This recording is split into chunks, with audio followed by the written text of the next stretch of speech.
Hi అండి, welcome back to అటాస్టిక్ housewife. So ఈరోజు వ్లాగ్ వచ్చేసి ఒక ఇన్స్టెంట్ బ్రేక్ఫాస్ట్ కానీ స్నాక్ కానివ్వండి, ఒక ఇన్స్టెంట్ రెసిపీ. సో అప్పటికప్పుడే మీరు ఏం నానబెట్టే పని లేకుండా, ఏం రుబ్బే పని లేకుండా ఒక 10 minutesలో అయిపోయే రెసిపీ అనమాట. చాలా ఈజీ రెసిపీ అండి. అండ్ మీకు మార్నింగ్ బ్రేక్ఫాస్ట్లో కానీ ఈవినింగ్ స్నాక్స్లో కానీ ఏం చేయాలో అర్థం కానప్పుడు ఇలాంటి రెసిపీ చేసుకోండి. సో ఫస్ట్ రెసిపీలోకి వెళ్ళిపోతే నేను ఒక 2 cups గోధుమ పిండి తీసుకున్నానండి. ఫస్ట్ ఇది గోధుమ పిండితో మాత్రమే చేయాలండి, వేరే ఏ పిండి ఇంకా చేయకూడదు. సో 2 cups గోధుమ పిండికి ఒక పావు కప్పు బియ్యం పిండి యాడ్ చేస్తున్నాను.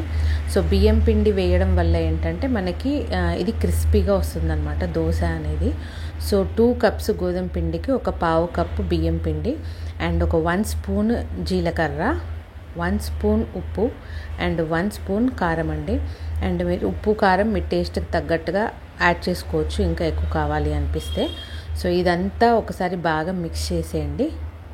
మనం ఈ పిండి యాక్చువల్గా ఇది గోధుమ పిండితోనే చేసుకుంటాం కాబట్టి మనకి హెల్త్కి కూడా మంచిదండి. ఇందులో ఇంకా ఎలాంటి మైదా కానీ ఏది యూజ్ చేయట్లేదు మనం, కాబట్టి మనకి హెల్త్కి కూడా మంచిదే. అండ్ వీడియో చూస్తున్న వాళ్ళు లైక్ చేసి హైప్ బటన్ ఉంటుందండి, హైప్ బటన్ నొక్కి మ్యాక్సిమం పాయింట్స్ నా వీడియోకి ఇవ్వండి. సో నెక్స్ట్ ఇంకా మనం ఈ వాటర్ యాడ్ చేస్తూ ఇలా ఈ పిండి అంతా దోసపిండిలాగా కలుపుకోవాలండి. సో దోసపిండి కన్సిస్టెన్సీ మనకు తెలుసు కదా. సో ఇలా చూస్తున్నారు కదా వీడియోలో. సో ఇలా ఉండాలన్నమాట మనకి పిండి. ఇలా దీన్ని ఒక 10 minutes పక్కన పెట్టేయండి. ఒక 10 minutes తర్వాత ఇప్పుడు మనం ప్యాన్ వేడి చేసుకొని నార్మల్గా దోశ ఎలా వేసుకుంటామో అలా వేసేసుకోవడమే అండి. చూస్తున్నారు కదా వీడియోలో చూస్తున్నట్టుగా ఇలా దోశ వేసుకోండి. సో బట్ ఒక 10 minutes మాత్రం నానబెట్టాలండి. ఒక 10 minutes నానబెట్టేసి దోశ వేసుకోండి. సో ఇలా దోశ వేసుకున్న తర్వాత ఇప్పుడు మనం ఇది ఒక మీడియం ఫ్లేమ్లో పెట్టేసి మంచిగా దోశని ఎర్రగా కాల్చుకోవాలండి. సో బియ్యం పిండి వేయడం వల్ల ఏంటంటే మనకి ఇది ప్యాన్కి స్టిక్ అవ్వకుండా ఉంటుందన్నమాట. ఒకవేళ బియ్యం పిండి వేయకపోతే ఇది ప్యాన్కి స్టిక్ అయిపోతుంది. సో మనకి ఈజీగా రావాలి, క్రిస్పీగా రావాలి అంటే బియ్యం పిండి వేస్తే మనకి ఈజీగా వస్తుంది ప్యాన్ నుంచి, అండ్ కొంచెం క్రిస్పీనెస్ కూడా ఉంటుందండి. సో ఇదొక చిన్న టిప్. అండ్ ఇలా మనం 2 sides మంచిగా ఫ్రై చేసుకున్న తర్వాత తీసేసి పక్కన పెట్టేసుకోవచ్చండి. సో చూస్తున్నారు కదా ఇలా. సో ఇదండి ఈరోజు ఇన్స్టెంట్ రెసిపీ, ఫాస్ట్గా అయిపోయే రెసిపీ ఇదే అండి. సో నేను మీకు మళ్ళీ మీకోసం ఇంకొక దోశ వేసి చూపిస్తున్నాను.